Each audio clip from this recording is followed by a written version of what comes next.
In this video, we'll be taking a look at two NBA games happening on December 10th, 2025, and providing you with free team picks and total picks for each one of those games, so 4 picks in total. Welcome back to Cash Out Sports. Let's dive right into it. Oh, and don't forget to subscribe and to click the bell icon to get notified as soon as these videos get released, so that you have more time to plan out your bets as we provide these videos on a daily basis. I can guarantee that you'll have all the important information that you'll need on these two NBA games after fully watching this video. One more thing before we start: if you would like to gain access to our best exclusive sports picks to take your journey to the next level, then check out our Patreon in the link down below, where we offer our best single picks, parlay picks, and much more. Now let's get started.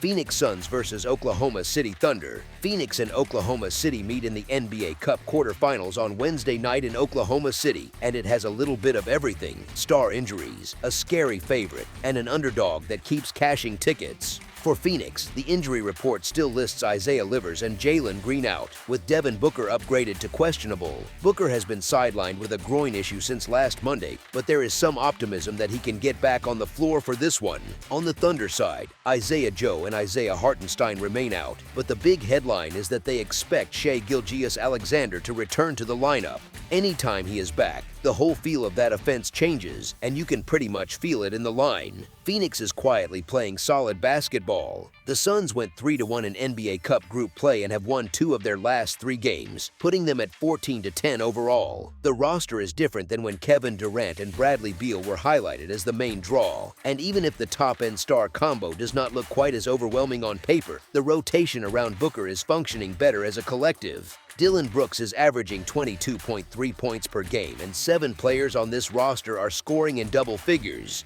which gives them a more balanced, next man up look.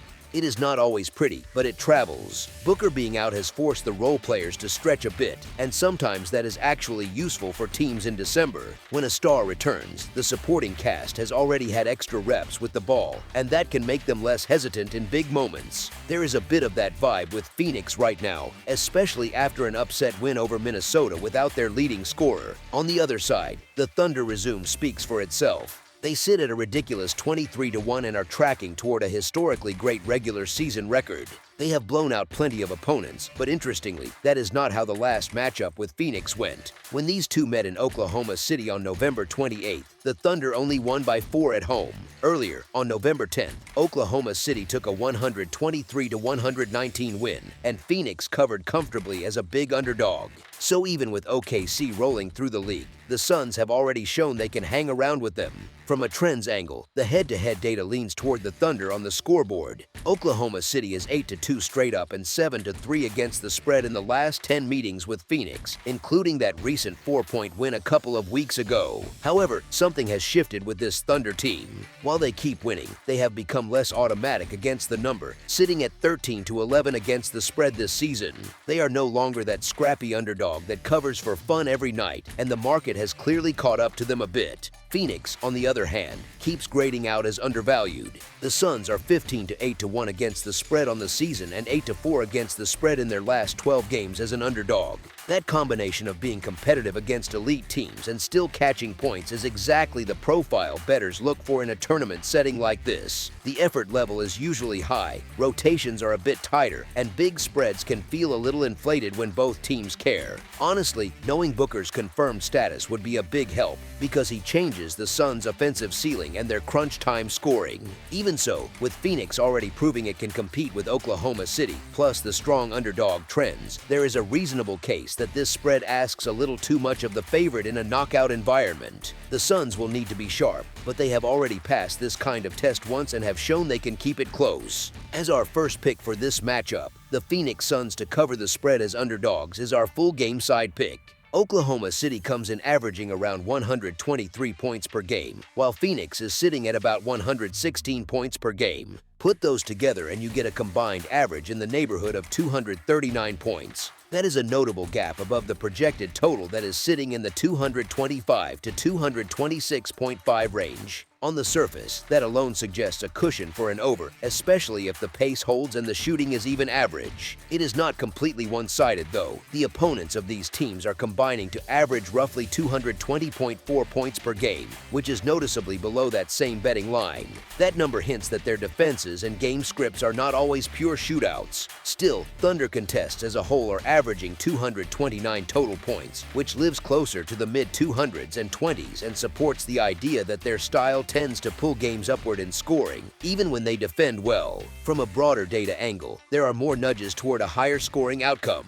The total has gone over 225.5 in 15 of 24 Thunder games and in 14 of 24 Suns games. That is a lot of games clearing that mid-200s window. On top of that, a predictive model from Sportsline leans strongly to the over, projecting around 234 total points and showing the over cashing in more than 60% of its simulations. When both the raw averages and a separate model land in the same general scoring neighborhood, it is usually worth paying attention. Recent history between these specific teams supports that same idea. The last 3 meetings between the Suns and the Thunder have all gone over the total. That is not a guarantee of anything, of course, but it does suggest that when these rosters and styles collide, the result tends to be a track meet rather than a grind. If Booker's plays, that only adds one more efficient scorer into a game that already leans offense. If he does not, Phoenix has still shown it can put up numbers with a more balanced scoring effort. Both teams like to play fast, both have plenty of scoring options, and that usually leads to scoreboards lighting up pretty quickly. In a tournament setting, with high-level talent on both sides and a pace-friendly matchup, it is reasonable to expect another game that pushes into the higher range of scoring. The line sitting in the mid-200s leaves room above where both teams usually land combined, and the recent trends, averages, and model projections all tilt in the same direction toward a point-heavy outcome. As our second pick for this matchup, over the projected total is our full game total pick. San Antonio Spurs versus Los Angeles Lakers. San Antonio heads to the Crypto.com arena on Wednesday, and this one has that extra little edge with the NBA Cup on the line. The Spurs are still banged up, missing Jordan McLaughlin and Victor Wembanyama, while the Lakers list Marcus Smart on the injury report, though all signs point to him suiting up here. So it is not quite full health on either side, but it is close enough that coaching and execution probably matter more than the injury report. San Antonio has handled Wembanyama's calf absence a lot better than you might expect. De'Aaron Fox and the rest of this group have taken 8 of their last 11, and the way they have done it says a lot about their personality. Their biggest strength right now is how comfortable they are when games tighten up late. Only a handful of teams in the league have seen more clutch situations, and the Spurs own the 3rd best win rate in those moments, which is not some throwaway stat, especially with elimination pressure in play. Their last 4 wins have come by a total of 15 points, which is very on brand for a young team that keeps games close, leans on late shot making, and occasionally lives a little too dangerously. The emotional wrinkle here is revenge. They lost 118-116 to this same Lakers team back on November 5th, so there is a very real chance that game is still in the back of their minds. Young, hungry rosters tend to treat these tournament games like mini playoffs, and you can almost feel that let us show them what we can do on a big stage vibe building.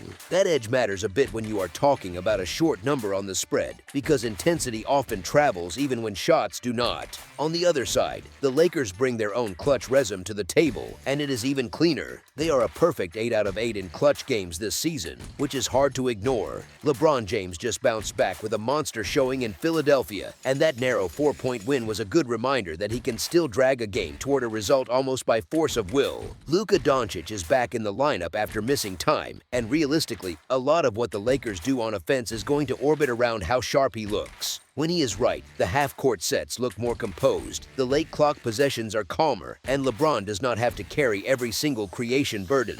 It is worth remembering how the first meeting played out. The Lakers spent much of that game chasing the Spurs, trailing by as many as 12 before clawing back and escaping with that 2-point win. That type of pattern tends to show you that the underdog is not outclassed, just lacking a little polish in the final few minutes. That lines up with what we have seen from San Antonio all season, and it is a small warning sign if you are thinking this will be some effortless Lakers blowout. Even so, there are a few key reasons the market still leans toward the home side. The Lakers have been one of the better spread teams in the league, sitting at 15-8 against the number, which usually signals that the pricing has not fully caught up to their true level yet. They are about as healthy as they have been all year, and a rested roster that has not played since Sunday has a real advantage in a one-game, tournament-style setting. The history supports that tilt too, with Los Angeles taking 5 of the last 6 against San Antonio overall, including that tight November win. Honestly, if Wembanyama were available, you could talk yourself into the Spurs plus the points with a straight face. Without him, and with the spread staying short, the late-game shot creation and experience still slightly favors the Lakers at home, especially in a setting where a trip to Vegas for the NBA Cup is dangling out there as extra motivation. As our first pick for this matchup, the Los Angeles Lakers to win and cover the spread as favorites is our full game side pick.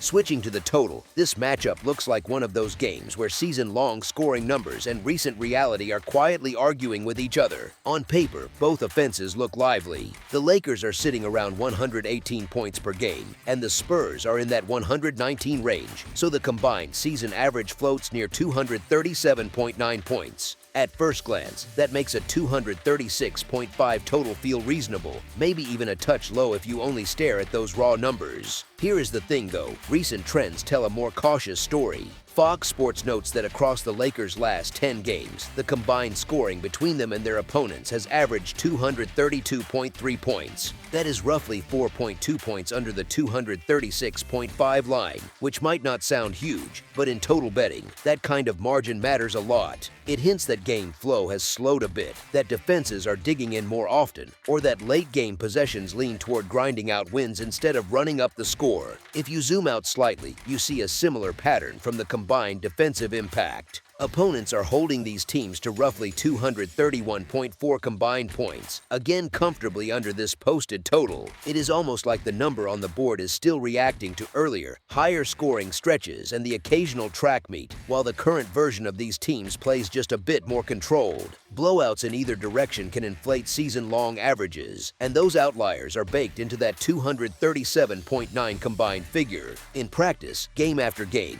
the totals have not been climbing to this level all that often. San Antonio's track record fits that story too. Only 10 of their 23 games have cleared the 236.5 mark, which quietly tells you that their games tend to land below this tier more often than not. They can still score, but their pace and shot profile do not always translate into wild, non-stop fireworks. You add in the context that Wembanyama is out, and you probably shave a few points off their offensive baseline, since he changes spacing, rim pressure, and free throws in a way that role players cannot fully replicate. There is also a small schedule nuance that matters. The Lakers, especially on the road, have seen their totals stay under 236.5 in a tiny sample lately, which lines up with that broader under-trend you see in the recent 10-game scoring numbers. Tournament games with elimination stress tend to slow down a bit too.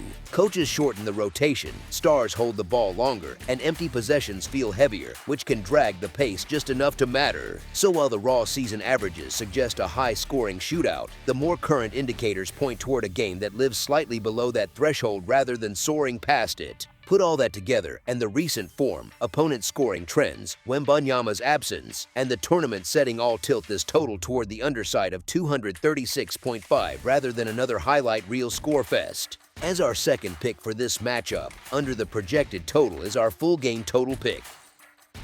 That's all for now, so if you have any other games you would like reviewed, then leave a comment down below with the game you would like analyzed, subscribe to our channel, leave a like on this video, and we'll get to it as soon as we possibly can. We would also love to hear your opinion on the picks presented to you in this video, whether you agree or disagree with them, so leave a comment down below and do let us know.